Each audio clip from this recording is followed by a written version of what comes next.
1303 में attack, sorry हाँ 1303 में यहाँ पर अटैक करता है।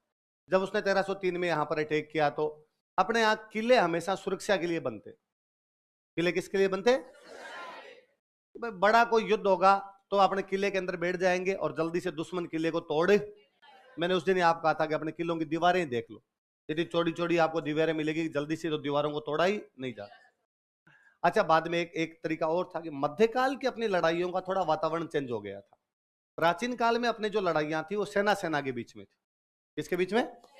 एक राजा की सेना दूसरे राजा से लड़ी, दूसरे राजा को हरा दिया, हरा के या तो उसके कुछ इलाके छीन लिए या उससे थोड़े पैसे ले लिए, फिर वो राजा वापस चला गया। ठीक है, तू राजा बन जा, तेरा वापस, लेकिन आज से हमारी बात मानेगा, हमको टैक्स देगा तू। तो एक राजा पे अपनी अधीनता स्वीकार करवा के वहां से वापस चले गए।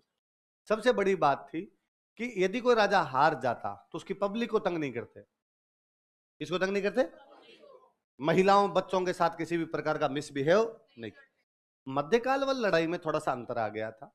अब अपने दिल्ली से जो भी युद्ध होते, दिल्ली की तरफ से जो भी हमले होते, उनमें जैसे दिल्ली वाला राजा जीतता सबसे पहले पब्लिक को मारता, और पब्लिक को वैसे कि भाई तुम धर्म चेंज कर लो या तुमको ये टैक्स देने पड़ेंगे, वो टैक्स देने पड़ेंगे। महिलाओं बच्चों को उठा के लेके चले जाते। इसलिए किले अपने एक काम और आने लग गए थे, यदि कभी बड़ा युद्ध हो तो बाहर जितनी पब्लिक है उसको किले में शिफ्ट कर लो। यदि कोई बड़ा युद्ध हो और लगे कि यार बाहर की पब्लिक को तंग करेंगे, इसलिए पूरी की पूरी जनता कहां कर लो? किले में शिफ्ट। कभी आप चित्तौड़ का किला देखने जाना, चित्तौड़ के किले में अंदर खेत है। किले के अंदर क्या है? अंदर खेती कर लेंगे। अब तो इतने नहीं है, पहले कहते हैं चित्तौड़ के किले में 84 तालाब थे। कितने तालाब? 84 तालाब, तो समझ गए, पॉइंट 84 कि मतलब किले में कितनी भी पब्लिक रह जाए तो एक बार तो कम से कम पीने के पानी की तो कमी। अभी भी कहते 22 तो पड़े हैं। पुराने तालाब थे तो मिट मिटा गए होंगे, भर गए होंगे, लेकिन अभी तो 20-22 तालाब मिल जाएंगे। अभी भी आप किले में जो पब्लिक रहती है अंदर, अब भी पब्लिक रहती है, उसके लिविंग फोर्ट है ये। कैसे फोर्ट है? जिनके अंदर जनता रहा करती थी। और कहते हैं कि मतलब इतने बड़े फोर्ट थे कि 30,000 पब्लिक आराम से रह जाए। कितनी पब्लिक रह जाए? तब इतनी की जनसंख्या हुआ करती। तो जब भी लगता है कि यार बड़ा अटैक होने वाला है तो पूरी पूरी पब्लिक को किले के अंदर शिफ्ट कर लिया करते ना। बड़े अटैक का मतलब क्या? कि भाई अपने पास तो सेना 10,000 और सामने से आ रही 1,00,000। अपने पास सेना कितनी? 10,000, सामने से कितनी आ रही है? क्या मतलब है?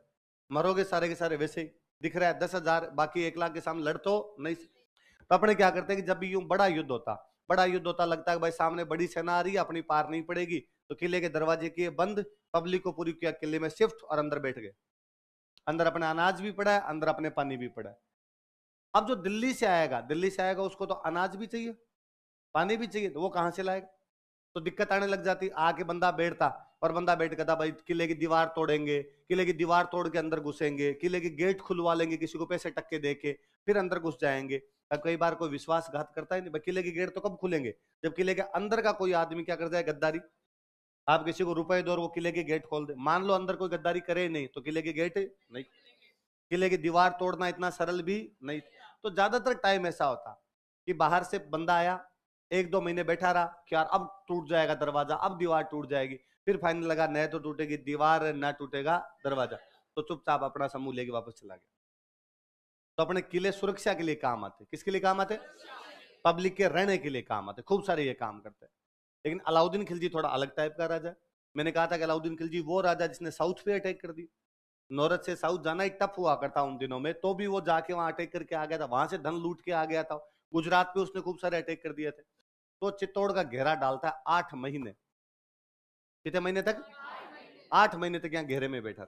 बीच का किस्सा है, कहानी है, हालांकि उसमें सच्चाई तो कुछ है नहीं, पर बीच का एक किस्सा ये भी है कि अलाउद्दीन यहाँ पर आया, घेरा डाल के बैठ गया, और उस कहानी के अनुसार तो ये कि अलाउद्दीन यहाँ पे पद्मिनी के लिए आया था। किसके लिए आया था? पर ये हम भी जानते हैं कि पद्मिनी के लिए नहीं आया था, उसके कारण के अलग तरह चक्कर में वो यहाँ पर आया था। तो कहते पद्मिनी के लिए आया, लेकिन थोड़े दिन में उसके समझ में आ गई कि यार न तो किले को तोड़ा जा सकता है, ना ही किले के अंदर घुसा जा सकता है। तो उसको लगा कि पद्मिनी तो मुझे मिलेगी नहीं ऐसे तो उसने रतन सिंह के पास समाचार भेजा। पद्मिनी के जो पति थे उनका नाम क्या था? रतन सिंह। भाई मैं तुमसे संधि करना चाहता हूँ, मैं तुमसे लड़ाई करना नहीं, और मुझे केवल एक बार पद्मिनी की शक्ल दिखा दी जाए। तो कहा कि ठीक है भाई, तुम खाने के लिए आ जाओ, संधि पे कर लेंगे अपने। उसको खाने पे बुलाया संधि के लिए। ऐसी कहानियां है कि पद्मिनी ऊपर खड़ी हुई, सामने एक शीशा लगा दिया गया, शीशा मिरर्स, शीशा दर्पण लगा दिया गया, उसमें पद्मिनी की शक्ल बन रही थी, नीचे पानी का कुंड था, पानी का एक तालाब था, उसमें छाया पड़ रही थी पद्मिनी की, वो रिफ्लेक्ट हो गई उसमें आ रही थी। अलाउद्दीन को रिफ्लेक्शन दिखाया कि छाया देख ले। अलाउद्दीन ने छाया देख के भी कहा थैंक यू। पर इस पे तो किसी को हंसी आ जाए ना कि यहाँ है सामने एक शीशा है, शीशे का नीचे वो छाया बन रही है, छाया को दिखाया जा रहा है, ऐसी कोई भी बातें नहीं। पर है क्या कि भारत में प्रेम कहानियों में लोगों को मजे ही आते हैं, और महिलाओं वाली बातों में लोगों को चटकारे थोड़े ज्यादा आते हैं, है ना। इसलिए ऐसी बातें भारत में इतनी जल्दी पॉपुलर होती है जिसकी कोई हद नहीं। और फिर वही जो मैं उस दिन बता रहा था कि सच जब तक जूते पहनता है, झूठ पूरी धरती का चक्कर या पूरी दुनिया का चक्कर लगा, तो बातें फिर आगे बढ़ते चली जाती है। बाकी नॉर्मल सा ये था कि तो वो कहानी ये कहती है कि वो पद्मिनी को देख के जब नीचे जा रहा था वापस, तो रतन सिंह ने कहा भाई संधि तो हो ही गई, तो रतन सिंह उसको छोड़ने के लिए गए। घर पे आया हुआ बंदा सी ऑफ तो करके आए, नीचे तक छोड़ने के लिए गए। अलाउद्दीन खिलजी गहागा आदमी था, उसमें कमीनापन जगीरा की तरह कूट कूट के भरा हुआ था। जगीरा, जगीरा को जानते हो नहीं जानते? कौन सी मूवी में जगीरा बताओ देख? चाइना गेट। कौन सी मूवी है? हाँ चाइना गेट मूवी देखना कभी, उसमें जगीरा है, जगीरा। मेरे दिल को भाया, मैंने कुत्ता काट कर खाया। कि जगीरा से लड़ने की हिम्मत तो जुटा लोगे, लेकिन जगीरा जैसा कमीनापन कहां से लेकर आओगे? तो जगीरा जैसा लड़ तो हर कोई सकता है, लेकिन जगीरा की तरह कमीना कोई भी आदमी, अलाउद्दीन खिलजी वो था, जगीरा था वो, कमीनापन उसमें कूट कूट के भरा हुआ था। और जैसे रतन सिंह उसे छोड़ने के लिए नीचे तक गया, उसने रतन सिंह को पकड़ के गिरफ्तार कर लिया, जो इधर आ जा, और समाचार भेजा कि जब तक पद्मिनी नहीं आएगी तब तक रतन सिंह को छोड़ा। ऊपर समाचार पहुंचे, पद्मिनी के लिए कहते हैं कि जितनी सुंदर थी उतनी बुद्धिमान थी, और उसके एक भैया थे, जिन भैया का नाम था गोरा। भैया का नाम क्या था? गोरा नाम के उसके एक भाई थे, और उसका एक भतीजा था, उस भतीजे का नाम था बादल। क्या नाम था? ये आपस में भी काका भतीजा है, आपस में भी क्या है, पिता पुत्र नहीं है, आपस में भी काका भतीजा है दोनों, गोरा और बादल। और उसने उन दोनों गोरा बादल को बुलाया, और गोरा बादल को बुला के कहा कि भैया राखी के बंधन के फर्ज को निभाने का समय आ गया, और ये बात है। इन सब ने योजना बनाई, योजना बना के अलाउद्दीन के पास मैसेज किया कि रानी पद्मिनी तुम्हारे पास आने के लिए तैयार है। पर रानी अकेली तो आएगी नहीं, रानियों के साथ खूब सारी दासियां होती, नौकरानियां हुआ करती, तो रानी के साथ उसकी नौकरानियां भी आएगी। अलाउद्दीन ने कहा ठीक है भेज दो, तो सबको भेज दो, क्या दिक्कत है? कहा नौकरानियां 700 है। कितनी नौकरानियां है? अलाउद्दीन ने कहा अब पहले महिलाएं अकेली जाती नहीं थी, महिलाएं पालकी में बैठ के जाती। किस में बैठ के जाती? पालकी समझते हो? पालकी उठाने वालों को क्या कहते हैं? पालकी उठाने के लिए एक जाति होती है, उस जाति का क्या नाम है? क्या बात करते हो यार, आप फिल्में नहीं देखते, फिल्मों के गाने नहीं सुनते? गाना नहीं है आओ रे डोली उठाओ? क्या बात करते, गाना भी नहीं सुना? आओ रे डोली उठाओ कहार, पिया मिलन की रुताई। तो एक तो ये भगवान जाने क्या क्या करवाएगा मेरे से। पालकी उठाने वाली एक जाति होती है, उसका नाम होता है कहार। क्या होता है? याद रखना, ये आरपीसी का सवाल है कि पालकी उठाने वाले लोगों को क्या कहा जाता था, तो क्या बोलते थे? कहार। लिख लो कहीं ऊपर, कहार बराबर पालकी उठाने वाले।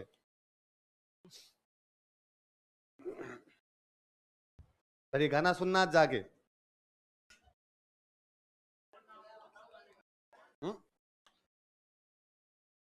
आओ रे डोली उठाओ कहार, पिया मिलन की रुताई। फिल्में देखते हो कि नहीं देखते तुम लोग? नहीं देखते?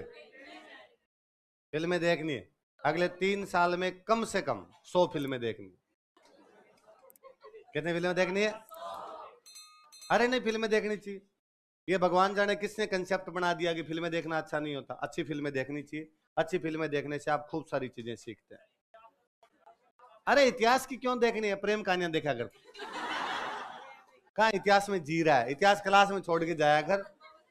हाँ घर पे जाके अपने, और खूब सारी अच्छी मूवियां आती है, वो देख लिया कर। एक अच्छी सी मूवी है, कभी टाइम मिले देखना, यूट्यूब पे मिल जाएगी, एक रुका हुआ फैसला। एक रुका हुआ फैसला, लिखो ऊपर की मूवी देखनी है, लास्ट लास्ट पन्ने पे लिखो, ये मूवियां लिखोगे हमेशा। एक रुका हुआ फैसला। थप्पड़ मारूंगा, रोमांस बाहर आ जाएगा 2 मिनट में तेरा। अभी उग के जमीन से बाहर आए नहीं, रोमांस पहले चाहिए तुमको। 18 साल से शर्म की उम्र कम है तुम्हारी, इसलिए तुम्हें मैं वो फिल्में बताऊंगा जिनमें रोमांस नहीं है, क्योंकि तुम्हारी एज अभी तक नहीं हुई है, 18 नहीं हुई है। चलो, तो भाई अलाउद्दीन खिलजी को कहा दोनों ने, कौन कौन आपके, गोरा और बात, कि भाई रानी पद्मिनी आएगी और उसके साथ में 700 दासियां आएगी। कितनी दासियां आएगी? ठीक है भाई। तो आगे वाली पालकी में जो बैठी पद्मिनी, पीछे जितनी पालकियां थी उनके अंदर किसी में भी दासी बिठाई नहीं, सबके अंदर बिठा दिए सैनिक। कौन बिठा दिए? एक पालकी को उठाने के लिए 6 लोग होते, एक पालकी उठाने कितने, 4 तो सीधे हो गए, फिर वो थक जाएंगे तो वो मेंटेन करते, तो 6 लोग होते एक पालकी को। तो 700 पालकियों में कितने लोग? 4200। कितने हो गए? 700 अंदर बैठे, कितने हो गए? 4900। 5000 की फौज है, 5000 की फौज तैयार की और सारे सारे हथियार वथियार डाल के वहां अलाउद्दीन के कैंप के पास पहुंचे। अलाउद्दीन को जाके कहा कि भाई पद्मिनी अंतिम बार रतन सिंह जी से मिलना चाहती। अलाउद्दीन का मिला दो भाई। रतन सिंह आजाद कैंप में उसको गिरफ्तार कर रखा था, 2-4 बॉडीगार्ड लगा रहे थे आगे। पद्मिनी मिलने के लिए गई और कहते हैं भाई पद्मिनी जितनी सुंदर थी, जितनी बुद्धिमान थी, उतनी वीर थी। उसने 2-4 बॉडीगार्ड थे उनको तो मार दिया, रतन सिंह को वहां से लेके फरार। अलाउद्दीन को थोड़ी देर में पता चला कि पद्मिनी गई वो तो गई, रतन सिंह को भी ले गई। और कहते हैं अलाउद्दीन की सेना जब तक युद्ध करने के लिए तैयार होती तब तक गोरा और बादल अपने सेना के साथ युद्ध के लिए तैयार थे। लड़ाई होती है, ऐसा कहानी ये कहती है गोरा उस लड़ाई में काम आ गया, गोरा लड़ता हुआ मारा जाता है, बादल अपने बाकी सैनिकों को लेकर पीछे हटता हुआ किले के अंदर घुस जाते हैं, वापस किला वापस बंद कर लिया जाता है। अब अलाउद्दीन खार खा गया। अलाउद्दीन का यार ये तो बेइज्जती है यार, साफ साफ है ना, गजब बेइज्जती है, ऐसी कौन करता है यार। और अलाउद्दीन ने कहा अब तो मैं यहां से जा ही नहीं रहा। अलाउद्दीन ने 8 महीने का घेरा डाला। कितने महीने का? अब 8 महीने तक बाहर बैठा रहेगा, तब अंदर का अनाज खत्म हो गया, कि सारी पब्लिक अंदर है तो खाएगी भी, और इतना अनाज जितना स्टॉक किया था आपने वो अनाज क्या हो गया आपका? खत्म हो गया। अनाज खत्म होने लग गया, पानी का स्टॉक खत्म होने लग गया। अब क्या किया जाए? अब आपके पास 2 तरीके हैं, एक तो ये कि भूखे प्यासे मर जाओ, दूसरा तरीका सरेंडर कर दो। अलाउद्दीन को दो भाई ठीक है गलती हो गई, जो हो गया वो तो हो गया, अब हम तेरे से क्या कर लेंगे? संधि, तेरे को हम टैक्स दे देंगे।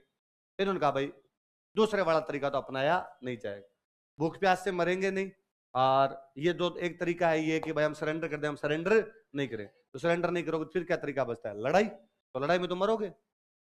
10,000 फौजी 1 लाख के सामने जाएंगे तो किसी भी तरीके से लड़ लेंगे तो भी मरे। आप अकेले कितने भी बहादुर हो, लेकिन 10 का मुकाबला तो मरेंगे तो मरेंगे, कम से कम सरेंडर तो नहीं करेंगे। और आज अलाउद्दीन को दिखा देंगे कि हम यदि 10,000 मरेंगे तो अलाउद्दीन के भी 50-60 लेके मरेंगे, 20-30-40 जितने मारे जाए उतने मारेंगे और मार के मरेंगे, ताकि इनको भी नुकसान हो। ऐसी जो लड़ाइयां होती जिनमें ये पक्का होता कि अगले का जीतना पक्का है और अपना हारना पक्का, ऐसी लड़ाई जिनमें पक्का होता कि अपने मरेंगे, जिंदा रहने की कोई भी नौबत आएगी नहीं, पक्के पर कोई सूरत नहीं है कि जिंदा रहेंगे, सारे के सारे मरेंगे, फिर भी लड़ाई करने के लिए जाते, ऐसी लड़ाइयों को बोलते हैं साका। क्या बोला करते? साका बोलते। साके का मतलब ये है कि जो आन बान शान के लिए लड़ाइयां की जाती, अंतिम। अब जो कुछ है वो आज अपना अंतिम युद्ध है, पर आज अपने तो मरेंगे लेकिन दुश्मन को भी बता के जाएंगे कि हम क्या चीज है। पर आप 10,000 आदमी, 5,000 आदमी, 7,000 में जितने भी जा रहे हो बाहर जाके मरोगे पक्का है, मरोगे तो आपका पीछे परिवार तो रह गया। और मैंने बताया था मध्यकाल वाली लड़ाई में दिल्ली से जो भी आक्रमणकारी आ रहे थे सबसे पहले निगाह महिलाओं पे होती कि महिलाओं को उठा के ले जाओ, तो ये तो महिलाओं को उठा के ले जाएंगे। ये बहुत ही बुरा सा माना जाता है कि यार इस प्रकार से अपने घर की महिलाओं को उठा के ले जाएंगे। अब क्या किया जाए? तो मध्यकाल में अपने यहाँ पर एक नई चीज आई, और महिलाएं उस लड़ाई से पहले अपने आप सारी अग्नि जला के उस आग में बैठ जाती। इसको बोला करते जोहर। क्या बोलते? और महिलाएं ये मानती कि कोई दूसरा आदमी हमारे हाथ, हमारे शरीर के हाथ लगाए, उससे अच्छा तो मर ही जाए। ऐसी जिंदगी जी के क्या करना जिसके अंदर हमें दिल्ली ले जाके बेच देंगे, सेक्स स्लेव बना के रखेंगे, कहीं पे नौकरानियां बना देंगे, किसी भी आदमी के साथ भेज देंगे। इससे अच्छा है जब पति मर रहा है, बाकी परिवार वाले मर रहे हैं, तो मैं भी जिंदा रह के क्या करूंगी? और अब मेरे को नहीं, जिंदा नहीं रहना चाहिए, मुझे मेरी आन बान शान की रक्षा कर लेनी चाहिए, और महिलाएं अपने आप अग्नि में भिड़ जाया करती। इस व्यवस्था को बोलते जौहर। क्या बोलते? तो महिलाएं क्या कर लिया करती? अब एक कोई फौजी है, उसकी पत्नी ने, उसकी माँ ने जोहर किया, उसके सामने जोहर किया, वो जानता है कि इसने जोहर क्यों किया है, क्योंकि ये जानती है कि मैं तो बाहर जाते हुए लड़ता हुआ मारा जाऊंगा, परिवार में कोई बचेगा नहीं जो इनको बचा सके, इसलिए इसको क्या करना पड़ रहा है? जोहर। मैं भी अब बाहर जाऊंगा और बाहर जाते हुए लड़ता हुआ मारा जाऊंगा। किसकी वजह से? जो बाहर दुश्मन खड़ा उसकी वजह से। उस दुश्मन की वजह से मैं मरूंगा आज, वो जो दुश्मन खड़ा उसकी वजह से मेरे पूरे परिवार की महिलाओं को जलना पड़ गया। अब उस बंदे का गुस्सा ज्यादा होगा कम होगा? फिर उसको लगता था कि बाहर वाले कच्चा खा जाऊं मैं, भले मेरे 10 गोलियां लग जाए पर इसको तो मैं जिंदा नहीं छोड़ूंगा। ये जो अब वो जोहर होने के बाद वो आदमी सारे युद्ध करने के लिए बाहर जाते केसरिया कपड़े पहन के। कैसे कपड़े पहन के? केसरिया का मतलब ही था अंतिम युद्ध, ये वीरता का प्रतीक है। आज के लिए वीरता दिखानी है अपने को, युद्ध जीतना। भाई जीत ही नहीं सकते, कैसे जीतोगे? ऐसी जो भी लड़ाइयां होती जिनमें लगता है कि जीत सकते हैं, उनमें साका करते ही नहीं, उनमें किला बंद करते ही नहीं, उसमें जाके लड़ते। जहां भी ये होता कि अपने 10,000 सामने वाले 20,000 भी है तो युद्ध में लड़ेंगे। किले तक आने ही मत दो, उससे पहले रोक लेंगे। किले तक सेना आ गई दुश्मन की, इसका मतलब है दुश्मन के पास भयंकर सेना है और अपने पास उसके मुकाबले में कुछ भी सेना, तो कहते भाई किला बंद करके अंदर बैठ जाओ। तो पुरुष केसरिया कपड़े पहन के बाहर जाते और बाहर जाते हुए लड़ाई करते, इसको बोलते केसरिया। क्या बोलते? तो अंतिम युद्ध जो अपने आन बान शान की रक्षा के लिए, अपने ऑनर के लिए, अपने जो प्राइड के लिए जो युद्ध किए जाते, उन युद्धों को क्या बोला जाता? साका। साके के अंदर दो चीज होती, एक तो था जोहर, एक क्या होता? केसरी। महिलाएं तो क्या किया करती? जोहर। और पुरुष क्या किया करते? पहले जोहर हुआ करता था, बाद में क्या हुआ करता? तो वो बीच वाली तो वो कहानी बनाई हुई है, बाकी सीधा सीधा सा ये था। अलाउद्दीन खिलजी यहाँ आता है, किले का 8 महीने तक घेरा डालता है। कितने महीने तक? 8 महीने घेरे के बाद किले का अनाज खत्म हो गया, किले का पानी खत्म हो गया। अब लगा कि अपनी पार नहीं पड़ेगी तो अपने आप क्या कर लेते हैं? साका। साके में एक होता है जोहर, एक क्या होता है? केसरिया। तो महिलाओं ने क्या कर लिया? जोहर। और पुरुषों ने क्या कर लिया? महिलाओं की रानी कौन है? पद्मिनी। तो पद्मिनी जोहर करेगी, और कहते हैं पद्मिनी के साथ में 1600 महिलाओं ने जोहर किया था। कितनी महिलाओं ने जोहर किया था? अच्छा, केसरिया पुरुष करेंगे। पुरुष राजा कौन है आपका? रतन सिंह। तो राजा रतन सिंह ने क्या कर लिया? केसरिया। और इसके जो मुख्य सेनापति थे दो, उन सेनापतियों के नाम थे गोरा और बादल। क्या नाम थे? गोरा और बादल। और जोहर और केसरिया दोनों को मिला के क्या बोलते थे? साका। क्या बोलते? तो चित्तौड़ का पहला साका कब होता है? 1303। किसके आक्रमण के टाइम? अलाउद्दीन खिलजी। रानी पद्मिनी क्या करती है? रतन सिंह क्या करता है? पद्मिनी के साथ और कितनी महिलाएं थी? 1600। और रतन सिंह के सेनापति कौन कौन थे? गोरा और। अच्छा, रतन सिंह लड़ता हुआ मारा गया, पद्मिनी ने ये सब महिलाएं क्या कर गई? जोहर। तो अलाउद्दीन खिलजी ने किले पे क्या कर लिया? कब्जा। अलाउद्दीन खिलजी कब्जा करता है 25 अगस्त 1303। अब उसको भयंकर नुकसान हुआ था। एक तो 8 महीने से यहाँ बैठा था तो परेशान था, फिर उसको युद्ध में बहुत सारे सैनिक मारे गए। उसे इतना लगा ही नहीं था कि इतना बड़ा नुकसान हो जाएगा, तो खार खाया हुआ तो था। तो उसे लगा कि मैं किले में जाऊंगा और किले में जाते राजा के परिवार की महिलाओं को उठा के ले जाऊंगा। लेकिन अंदर आया तो कोई था ही नहीं, पूरा किला साफ पड़ा, एकदम राख उड़ रही है किले के अंदर और कुछ है ही नहीं। पर किले में जनता बैठी थी, जिस जनता का लड़ाई से कोई भी लेना देना। मैंने बताया था पहले युद्ध केवल सेना सेना के बीच में होते थे, जनता कोई भी परेशान। अब अलाउद्दीन को गुस्सा आ ही रखा था, उसने उस जनता को बाहर निकाला, बाहर निकाल के सबको काट दिया। ऐसा कहते हैं कि चित्तौड़ में लगभग जनसंख्या 30,000 के आसपास थी। कितने के आसपास थी? तो उसने चित्तौड़ में कितने लोग कटवाए? 30,000 लोग। महिलाओं को और बच्चों को उठा उठा के ले गए, दिल्ली ले जाके बेच दिया, पुरुषों को काट कूट के यहाँ पे फेंक दिया गया। कुल मिला के चित्तौड़ को बर्बाद कर दिया। राजा मर गया, रानी मर गई, उनके साथ की महिलाएं मर गई, आम पब्लिक बैठी थी वो भी क्या हो गई? बर्बाद। पूरा एकदम बर्बाद किया। चित्तौड़ पे कब्जा हो गया पर उसका। अब मैंने बताया था चित्तौड़ किस लिए जरूरी है? चित्तौड़ इसलिए जरूरी है कि एक तो सुरक्षा के लिए बहुत अच्छा किला है, दूसरा उससे भी बड़ी बात, दिल्ली से मालवा और दिल्ली से गुजरात वाला रास्ता चित्तौड़ के बीच से जाता है। पर यदि आपको मालवा और गुजरात के ट्रेड पे कंट्रोल करना है तो आपको कहां पे कब्जा करना पड़ेगा? फिर अलाउद्दीन चाहता है कि इस किले पे कब्जा किया जाए। अब इस किले पर जब कब्जा हुआ तो ये किला कितना उपयोगी रहा होगा, कितनी यूटिलिटी रही होगी कि अलाउद्दीन ने अपने बेटे को यहाँ का राजा बनाया, अपने बेटे को ये किला दिया कि तू संभाल यार मेरी तरफ से। और किसी को देंगे तो क्या पता सही संभाले कि नहीं संभाले। और बेटे का नाम था खिजर खान। क्या नाम था? कौन है खिजर खान? अलाउद्दीन खिलजी का। अच्छा, अलाउद्दीन ने तो चित्तौड़ को क्या कर दिया था? बर्बाद, पूरा बर्बाद कर दिया। और बर्बाद करके किसको सौंपा? खिजर खान को। अब इसका मतलब है चित्तौड़ को वापस सुधरवाने की जिम्मेदारी किसकी है? खिजर खान। अब चित्तौड़ को वापस आबाद कौन करेगा? खिजर खान। तो खिजर खान चित्तौड़ को आबाद करेगा, इसलिए चित्तौड़ का नाम रखा खिजराबाद। क्या नाम रखा? सुनना फिर लिखना आप। चित्तौड़ का नाम बदल के क्या किया गया? वाई खिजराबाद। खिजराबादी क्यों किया? क्योंकि खिजर खान को आबाद करना है। खिजर खान क्या करना है? मैंने तो क्या कर दिया? इसको बर्बाद। अब मेरा बेटा इसको क्या करेगा? आबाद। आबाद समझ गए? वापस यहाँ पे लोगों को बसाएगा, आबादी। मैंने लोगों को मार दिया, यहाँ लोगों की वापस आबादी कौन बसाएगा? मेरा बेटा खिजर खान। अब लोगों का ध्यान कौन रखेगा? मेरा बेटा खिजर खान। तो अब वो बर्बाद हुए को आबाद करेगा, खिजर खान आबाद करेगा, तो खिजर का आबाद क्या कहलाया? है ना? कई बार यूं ही अपने पढ़ते रहते हैं कि भाई चित्तौड़ का नाम बदलकर खिजराबाद कर दिया था। कोई पूछे खिजराबाद क्यों कर दिया? तो खिजर खान को दे दिया, तो खिजर खान को दे दिया। खिजराबाद कहां से था? अभी याद रखना, आबाद। आबाद आबाद सब समझ गए कि भाई अलाउद्दीन ने क्या कर दिया था? बर्बाद। खिजर खान क्या करेगा? इसको आबाद। इसलिए चित्तौड़ का नाम क्या है? तो कोई रट्टे मारने की आवश्यकता नहीं कि चित्तौड़ का नाम खिजराबाद कहते, स्वाभाविक बात है। खिजर खान आबाद करेगा तो नाम क्या होगा इसका? खिजराबाद। अच्छा, फिर अपने को क्या पता खिजराबाद किया था कि नहीं किया था? अपने पास क्या प्रूफ है इसका? तो हम कहते हैं चित्तौड़ के किले में एक दरगाह बनी हुई है। चित्तौड़ किले में क्या बनी हुई है? दरगाह, समझते हो?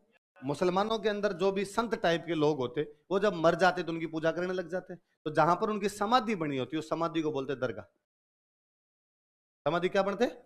भाई हिंदुओं में तो किसी के मरने के बाद उसको जला दो, मुसलमानों में क्या करते हैं? दफनाते हैं। तो कोई संत टाइप का आदमी होता, वो मरता, मरने के बाद उसे दफनाते, तो जहां दफनाते वहां उसकी क्या हो जाती? कब्र।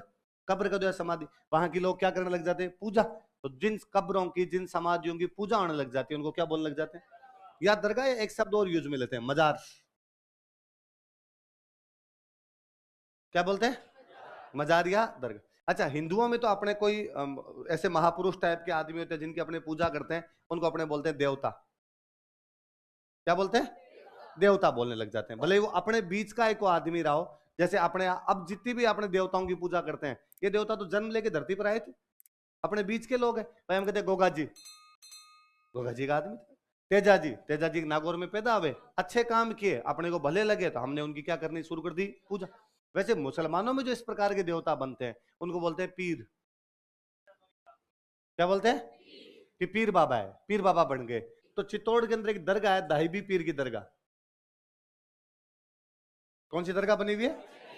और उस दाहिबी पीर की दरगाह के बारे का अभिलेख लगा हुआ है 1325 का। और इसके अंदर चित्तौड़ का नाम चित्तौड़ लिखा हुआ ही नहीं है, इसमें नाम लिखा हुआ है खिजराबाद। दो चीजें पता चलती है, एक तो अलाउद्दीन नाम बदल के तो गया है, चित्तौड़ का नाम बदल के क्या गया है? खिजराबाद। दूसरा ये पता चलता है कि 1325 तक इसका नाम खिजराबाद है। 1325 तक इसका नाम क्या है? तो इसके बाद के कोई अभिलेख मिले, उनके नाम चित्तौड़ है, उसके बाद नाम खिजराबाद है। मैं अभी बता दूंगा ऐसा क्यों नहीं, पर 1325 तक तो नाम क्या मिल रहा है इसका? अच्छा, किसको छोड़ के गया अलाउद्दीन यहाँ पे? खिजर खान। अब खिजर खान जब यहाँ रहेगा तो कोई ना कोई काम करवाएगा। चित्तौड़ के किले के पास एक नदी निकलती है, गंभीरी। कौन सी नदी है? गंभीरी नदी निकलती है चित्तौड़ के किले के पास से। जब भी नदी में पानी ज्यादा आएगा तो बाढ़ बाढ़ आएगी, लोगों के आने जाने का रास्ता रुक जाएगा। उसने उसको, जब वो कई साल तक यहाँ रहा, उसने देखा यार नदी की वजह से प्रॉब्लम होती है, तो उसने यहाँ पर एक पुल बना दिया। क्या बना दिया? पुल इसीलिए होता है ताकि नदी के बीच में किसी प्रकार का डिस्टर्बेंस ना आए, लोग इधर से उधर आराम से चले जाए, तो कोई पूछेगा। दो चीजें याद हुई, ये तो चित्तौड़ के किले के पास से नदी कौन सी निकलती है? गंभीरी नदी पर पुल कौन बनवाता है? अच्छा, एक और सुनो, हिंदुओं में जब भी कोई मरता, राजा के परिवार से जो लोग मरा करते हैं अक्सर, तो जैसे कोई मर गया, मरने के बाद में उसका जला दिया, जहां जलाते वहां पर उसकी बनाते छतरी।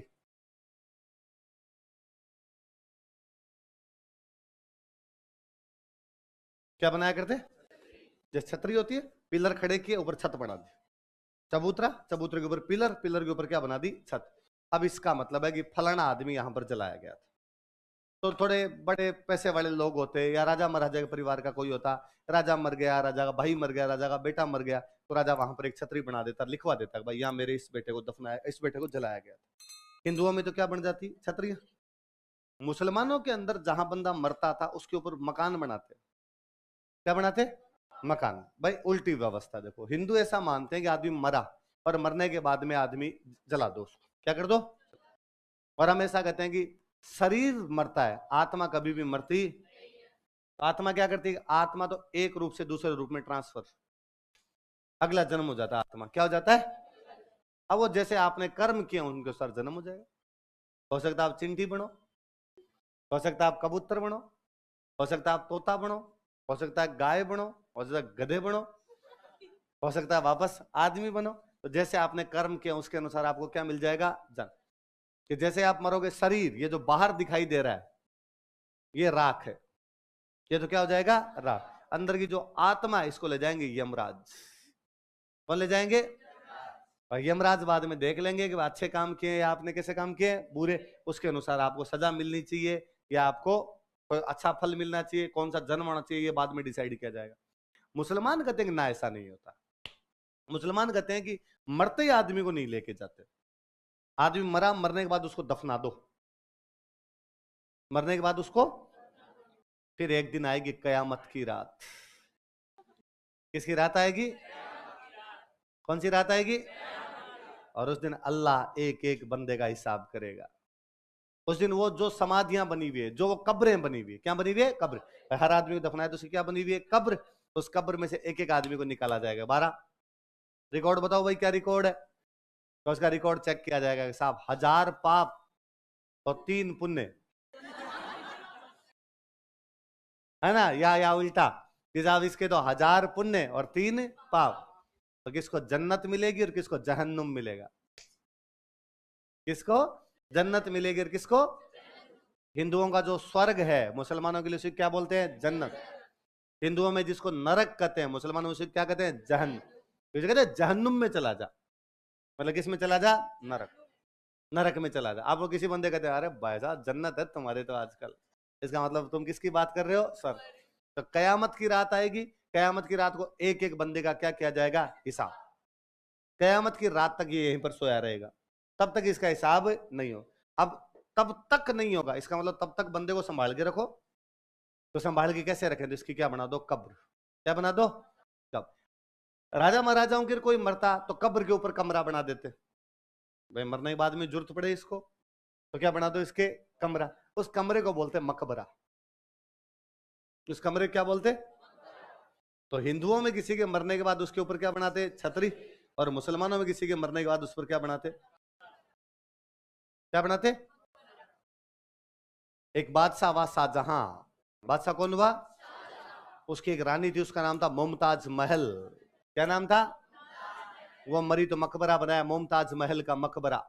क्या बनाया गया? मुमताज महल का फिर लोगों ने कहा इतना बड़ा नाम किससे आए? तो का मकबरा तो हट गया, ये क्या है? ये मुमताज महल है, या मुमताज महल दफनाई हुई है। फिर लोगों ने मुंह मटा दिया, लोगों ने कहा ये ताजमहल है। क्या है? आजकल लोगों ने महल हटा दिया, आजकल लोग क्या कहते हैं? क्या है? ताज। मुझे लगता है थोड़े दिन में जय हटा देंगे। क्या है कि ता है ता, क्या करने लग जाओगे उसको? तो भाई साहब वो मुमताज महल का मकबरा है। किसका मकबरा? वो मुमताज महल का मकबरा। तो हिंदुओं में तो बनती छतरियां और मुसलमानों में क्या बनते? मकबरे। मकबरे समझ जाओगे, याद रह जाएगा। कोई कमरा बनाते, उस कमरे को क्या बोला करते थे? मकबरे। खिजर खान जब यहाँ चित्तौड़ बैठा था तो खिजर खान के परिवार का कोई बंदा मर गया। खिजर खान के परिवार कोई बंदा मर गया, मर गया तो उसको यहाँ पे दफनाया होगा, दफनाया तो उसका यहाँ पे क्या बना दिया? मकबरा। तो खिजर खान अपने यहाँ चित्तौड़ में एक तो गंभीर नदी पर क्या बनवा के गया? पुल। और एक और क्या बनवा गया? यहाँ पे मकबरा। अभी एक अपने महिला को बुकर मिला था, बुकर, बुकर पुरस्कार, बुकर प्राइज। अरे लिटरेचर का बहुत बड़ा प्राइज होता है। कौन सा पुरस्कार होता है? बताओ। देखिए अभी थोड़े दिन पहले किसी महिला को मिला था।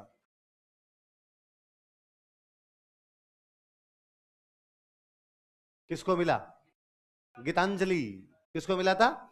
गीतांजलि श्री। क्या नाम था महिला का? दोबारा बताओ। क्या नाम था? गीतांजलि श्री।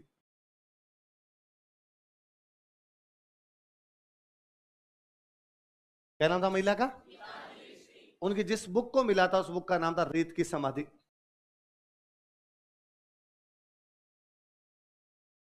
क्या नाम था? मैं उसका इंग्लिश में नाम देख रखा था, लिख रखा था टूम ऑफ सेंट्स। रेत, रेत की समाधि। मेरे तरफ मुंह क्या फाड़ रहे हो? आता तो है नहीं। लिखो साइड में। देखो रहे हो, अच्छा तेरे को आ रहा है, वेरी गुड, शाबाश। मेरे तरफ मुंह फाड़ रहे हो, साइड में लिख लो बुकर पुरस्कार। बीच में मत लिखना, खिजर खान के बीच में मत कर देना, फिर लगेगा खिजर खान की लुगाई बहन कौन है क्या है, अलग से लिखना। भाई हमेशा कोई भी काम होता है ना वो राजा के नाम से होता है। कोई भी काम किसके नाम से होता है?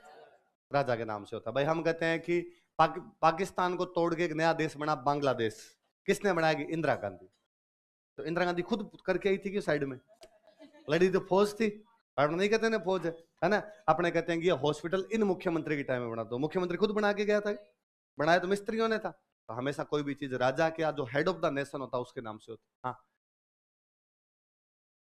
मैंने कहा ना वो तो कहानी झूठी है, फिर मैंने यही तो कहा कि वो कहानी झूठी है पूरी। अच्छा, तो याद रह जाएगी बात। तो खिजर खान ने एक तो बनाया गंभीरी नदी पर पुल, और दूसरा क्या बना दिया आपके? मकबरा।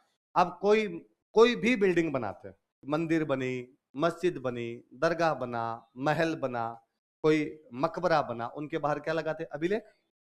आज कोई हॉस्पिटल बनवा लो, कोई आप कुछ भी बनवा लो, उनके बाहर अभिलेख लगवाते हो? पहले लगते। तो वो जो अभिलेख है वो 1310 ईस्वी का है। कब का है? इसका मतलब मकबरा कब बना होगा? 1310 में। उस 1310 वाले में खिजर खान लिखवाता है कि मैंने ये मकबरा बनवाया है, ठीक है। फिर लिखवाता है मेरे पिताजी का नाम अलाउद्दीन खिलजी है। मेरे पिताजी का नाम क्या है? फिर वो कहता है मेरे पिताजी को तुम छोटा मोटा मत समझ लेना, मेरे पिताजी दूसरे सिकंदर है। क्या मेरे पिताजी? अलाउद्दीन खिलजी ने क्या एक उपाधि धारण कर ली थी। अलाउद्दीन खिलजी के जी में यह था कि मैं पूरी दुनिया जीतूंगा, जैसे किसने जीती थी? सिकंदर। जैसे किसने जीती थी? तो उसने एक उपाधि धारण की थी, उस उपाधि का नाम ही था सिकंदर सानी। क्या नाम था उपाधि का? सानी का मतलब ही दूसरा होता है। सानी का मतलब क्या होता है? जैसे मैं आपको किसी कहूं कि यार क्रिकेट में विराट कोहली का कोई सानी नहीं, या सचिन तेंदुलकर का कोई भी सानी नहीं। या मैं आप में से किसी कहूं, किसी स्टूडेंट का नाम लेके कहूं कि यार ये क्लास में इंटेलिजेंट है, दूसरा कोई भी इसका सानी। मैं कहूं यार बॉलीवुड में अमिताभ बच्चन का कोई भी सानी। सानी मतलब मैं कहता हूं बॉलीवुड में अमिताभ बच्चन का कोई सानी नहीं है। क्या ये सेंटेंस ये नहीं है? बॉलीवुड में अमिताभ बच्चन जैसा कोई दूसरा। तो सानी का मतलब क्या होता है? दूसरा। तो अलाउद्दीन खिलजी ने कहा मैं सिकंदर की तरह दुनिया जीतूंगा, इसका मतलब मैं दूसरा सिकंदर हूं। तो अलाउद्दीन खिलजी ने उपाधि क्या धारण कर ली? तो यहां जब मकबरा है तो मकबरे के अभिलेख में खिजर खान भी कहता है कि मेरे पिताजी क्या है? क्या है? तो कहता है छोटे मोटे चीज नहीं है पिताजी, पिताजी ईश्वर की छाया है। क्या है पिताजी? कि कई बार बैठे बैठे खुद ही करते रहते हैं कि अपुनिश भगवान है। Divine shadow. क्या है मेरे पिताजी? डिवाइन शेडो, ईश्वर की छाया। अच्छा, तो अपने कहते हैं भाई दुनिया की रक्षा कौन कर रहा है? दुनिया कौन चला रहा है? भगवान। वो कहते हैं मेरे तो पापा ही भगवान है, इसका मतलब मेरे पापा ही दुनिया चला रहे हैं, इसलिए वो संसार के रक्षक है। संसार के क्या है? इस संसार की प्रोटेक्शन करने वाला कौन है? अलाउद्दीन खिलजी। ईश्वर की छाया कौन है? अलाउद्दीन खिलजी। दूसरा सिकंदर कौन है? अलाउद्दीन खिलजी। ऐसा कौन कहता है? खिजर खान। कौन से अभिलेख में? मकबरे के अभिलेख। कौन से अभिलेख में? मकबरे का अभिलेख कौन से ईस्वी का है? 1310। इससे यह भी पता चलता है कि खिजर खान 1310 तक तो चित्तौड़ ही बैठा है। 1303 में अलाउद्दीन खिलजी ने हमला किया था, तब किसको छोड़ के गया था? खिजर खान। और 1310 में एक मकबरा, उसका एक अभिलेख है। इससे पता चलता है खिजर खान 1310 तक तो कहां पर बैठा हुआ है? चित्तौड़। तो ये मकबरे क्रोनोलॉजी डिसाइड करते हैं, सॉरी अभिलेख। अभिलेख जितने भी क्या डिसाइड करते हैं? क्रोनोलॉजी। क्रोनोलॉजी मतलब समय है, कौन पहले आया कौन बाद में आया, ये चीजें यदि एग्जैक्टली कोई बताता है तो कौन बताते हैं? अभिलेख बताते हैं। क्यों? किताबें तो बाद में लिखी जाती। आज हो गई घटना, आज के 300 साल बाद किताब लिखी जाएगी, तो तारीखें सही होने की संभावना नहीं है, गलत हो सकती है। लेकिन मकबरे का अभिलेख या मंदिर का अभिलेख या किसी का भी अभिलेख तो हाथों हाथ लगाया गया, हाथों हाथ लगाया गया, उसमें जो चीजें लिखी हुई है वो ज्यादा सही होने की संभावना है। उनके अंदर मिलावट क्या होगी? कम होगी, या उसमें मिलावट नहीं होगी। अब कोई अचानक कोई आपसे पूछ ले कभी, क्या राजस्थान में एक जगह से अलाउद्दीन खिलजी को दूसरा सिकंदर, ईश्वर के चार संसार का रक्षक बताया गया है, वो जगह कौन सी है? तो अपने पढ़ लिया चित्तौड़, है ना। पर एक बार अपने अचानक आप किसी आदमी से पूछ लो तो उसके दिमाग में आता है क्या राजस्थान में तो अलाउद्दीन खिलजी ने अटैक किए थे, राजस्थान में तो अलाउद्दीन खिलजी लोगों को मार के गया था, इसलिए राजस्थान में ऐसा अभिलेख कैसे हो सकता है इसमें अलाउद्दीन की तारीफ हो? पर अपने वो ध्यान में रहेगा तब कि नहीं भाई, चित्तौड़ में उसका बेटा रह के गया था, और बेटा तो बाप के बारे में ढंग की बातें लिखवाएगा। आपकी मान डाकण कुणक है। अब खिजर खान ये तो लिखवा सकता कि मेरा बाप लिचड़ है, मंगता है ना, धाप के गया बीता आदमी है, ऐसे ऐसे लोगों को कटवा देता है, नहीं लिखवाएगा ना। वो तो ये लिखवाएगा कि मेरे पिताजी दूसरे सिकंदर, या तो सिकंदर ने दुनिया जीती थी या मेरे पिताजी जीतेंगे, और ईश्वर ने ये काम मेरे पिताजी को सौंप रखा है। मेरे पिताजी ईश्वर की क्या है? और जिस प्रकार ईश्वर दुनिया की रक्षा करता है, आजकल दुनिया की रक्षा कौन करते हैं? मेरे पिताजी। इसलिए मेरे पिताजी क्या? संसार के रक्षा। अब एक और बात नोटिस करना, आगे पढ़ेंगे तब और काम आएगी। 1311 ईस्वी में, कब की बात है? अलाउद्दीन खिलजी ने अपने एक जगह और जीत ली थी, जालोर। कौन सी जगह जीत ली थी? और जालोर में उसने एक राजा जो था यहाँ पे उसके खिलाफ लड़ता हुआ मारा गया था, उसका नाम था कानड़देव सोनगरा। क्या नाम था जालोर के राजा का? कानड़देव सोनगरा नाम का एक राजा था, उसके खिलाफ लड़ता हुआ मारा गया। और अलाउद्दीन ने कहां पर कब्जा कर लिया? आपने जालोर। जालोर पे कब्जा किया तो कानड़देव सोनगरा का एक भाई जिंदा पकड़ लिया गया, मालदेव सोनगरा। किसको पकड़ लिया? मालदेव सोनगरा। मालदेव सोनगरा की बड़ी बड़ी मूछें थी, इसलिए अपने बोलते हैं मूछड़ा मालदेव। क्या बोलते हैं इसको? कि कौन सा मालदेव हो गया? कि भाई वो रे मूछों वाला मालदेव, मूछों वाला मालदेव है, मूछों वाला मालदेव, इसलिए नाम ही क्या पड़ गया इसका? मूछाड़ा मालदेव। कहां का ये? जालोर के कौन से राजा का भाई है? अलाउद्दीन ने जालोर पे कब कब्जा किया? 1311। कौन सा बंदा उसके पकड़ में आ जाता है? बाकी लड़ते हुए मारे गए, मालदेव सोनगरा जिंदा पकड़ लिया तो उससे संधि हो गई। तो ठीक है, संधि के लिए अलाउद्दीन इसको ले गया अपने साथ दिल्ली। कहां पे ले गया? 1311 आ गया। इधर खिजर खान 1303 से 1311 तक कहां पर बैठा हुआ है? चित्तौड़। अब खिजर खान का चित्तौड़ में मन लगना बंद हो गया। 8 साल घर से दूर बैठा था यार, दिल्ली का बंदार बैठा हुआ कहां पे? चित्तौड़। उसने अलाउद्दीन के पास मैसेज किया कि डैडी कितने दिन हो गए मेरे को कहां पर बैठे हुए? चित्तौड़। और मुझे दिल्ली की याद आ रही है, मेरा दिल तो वहां पड़ा है, मेरे सारे फ्रेंड तो वहां पर है, घर तो वहां पे, शॉपिंग भी करनी है, कितने दिन हो गए। यहाँ चित्तौड़ में तो अच्छी शॉपिंग का जगह भी कोई नहीं, इसलिए प्लीज अब मैं दिल्ली आना चाहता हूँ पिताजी, खूब दिन मेरे को हो गए, वापस दिल्ली बुला लो। तो पिताजी ने कहा ठीक है आजा चित्तौड़ वापस, और दिल्ली वापस आजा चित्तौड़ से। तो पिताजी चित्तौड़ किसको दे के आऊं? तो कहा मैं एक काम करता हूँ, मैं एक अंकल को भेजता हूँ, इन अंकल को चित्तौड़ की चाबियां दे दे और तू आजा। मुझे क्या पता अंकल कौन है? अंकल की बड़ी बड़ी मूछें हैं। अंकल क्या बड़ी बड़ी मूछें? तो कौन से अंकल भेजे गए? मूछाड़ा मालदेव, जिसका वास्तव में नाम क्या था? जो कौन से राजा का भाई था? कानड़देव सोनगरा। कहां का था? तो 1311 के आसपास तक तो खिजर खान यहां पर है। उसके बाद में यहां पर किसको भेज दिया गया? मालदेव। तो आपने से कोई पूछ ले भाई तुम्हें क्या पता 1311 तक यहां था, क्या पता उससे पहले चला गया? तो अपने कहना दो एग्जाम्पल है।